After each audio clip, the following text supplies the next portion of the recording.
Hello everyone. आज हम सब बात करने वाले हैं, जो टॉपिक है दैट इज़ सेल्फ़ लव।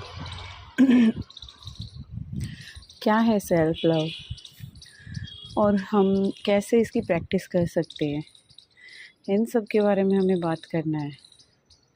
और ये इतना ज़रूरी है क्यों?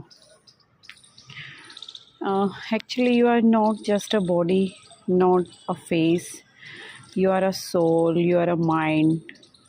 So you have to celebrate what you are, who you are. You have to accept yourself, you have to love yourself. And in fact you have to learn how to love yourself. देखो कितनी situations हो जाती हैं life में, कई बार आपको कोई भी हेल्प नहीं कर सकता। You just need your self. And ये बहुत ही ओड है कि कैसे हम खुद को लव कर सकते हैं, खुद को केयर कर सकते हैं। तो उसके लिए हमें कुछ स्टेप्स फॉलो करनी पड़ती हैं, कुछ पॉइंट्स जो हैं वो नोट करने पड़ेंगे हमें, जिसमें एक है सेल्फ एक्सेप्टेंस। हमें अपनी आइडेंटिटी जो है उसको एक्सेप्ट करना पड़ेगा। आराम से बैठ के सोचना पड़ेगा, आइडेंटिफाई करना पड़ेगा दैट हु आई एम। जैसे मैं एक इमोशनल पर्सन हूँ, मैं एक इंट्रोवर्ट पर्सन हूँ या एक्सट्रोवर्ट हूँ, मैं एक लेज़ी पर्सन हूँ बाय नेचर या हार्ड वर्किंग हूँ, मुझे मेरी लाइकिंग क्या है, क्या मेरे डिसलाइक्स हैं, मुझे मैं क्या पसंद करता हूँ, सुबह जल्दी उठना या फिर रात को लेट से सोना, सुबह जल्दी लेट उठना। ठीक है, सो ये हमें एक्सेप्ट करना पड़ेगा। तो इस तरह से हमें हमारा ट्रू नेचर जो है वो जानना पड़ेगा और उसको एक्सेप्ट भी करना पड़ेगा। सेकंड स्टेप जो इसमें है दैट इज़ फॉरगिवनेस।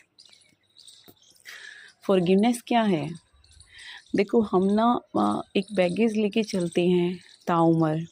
जैसे जैसे हम ग्रो करते हैं ना लाइफ में, हमारी एज बढ़ती है, तो हम क्या करते हैं, खुद को कोसते रहते हैं अपनी पिछली मिस्टेक्स के लिए। मैंने ऐसा किया, काश मैंने उस दिन ऐसा ना किया होता तो आज मैं बेटर प्लेस पे होता, बेटर जगह होता, मेरे साथ मतलब मेरी लाइफ अच्छी होती। ठीक है, कुछ इंसिडेंट्स के लिए, जो इंसिडेंसेस जो लाइफ में होते हैं उनके लिए भी खुद को ब्लेम करते रहते हैं।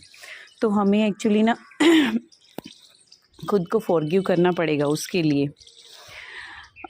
देखो जिस सिचुएशन में उस टाइम पे हम होते हैं, जो हमारी इंटेलेक्चुअल एज होती है, उस हिसाब से उस टाइम पे हमने बेस्ट रिएक्ट किया होता है हमारा, और हम उसको वैसे ही डील कर सकते थे। शायद उससे बेटर और कोई तरीका हम नहीं डील कर पाते, कोई और इंसान कर पाता।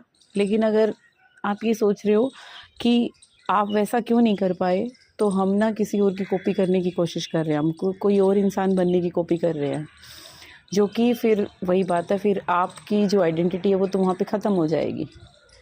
सो पहले तो अपनी आइडेंटिटी को आपने एक्सेप्ट कर लिया, और फिर आपको खुद को क्या करना पड़ेगा, फॉरगिव करना पड़ेगा।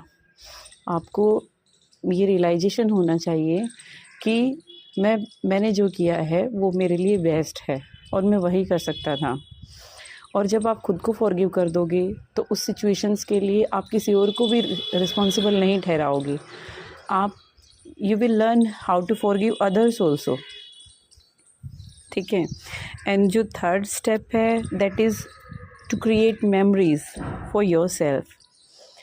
एक्चुअली आपको डिसाइड करना पड़ेगा, ठीक है, कि आपका लाइफ में एम क्या है, आपको किस चीज़ से खुशी मिलती है, क्या क्या आप करना चाहते हो। And if it would be your last day on this earth, what memories you want to take with you। जब आप इस दुनिया से जाओगे तो आप क्या मेमोरीज़ लेके जाना चाहोगे। ठीक है, तो वो सारी यादों को आप क्रिएट करना स्टार्ट कर दो, आज से ही क्रिएट करना स्टार्ट कर दो। हर दिन अपने लिए कुछ टाइम जियो, खुद को गिफ्ट्स दो, खुद ऐसे प्लेसेस पे जाओ जहाँ पे आप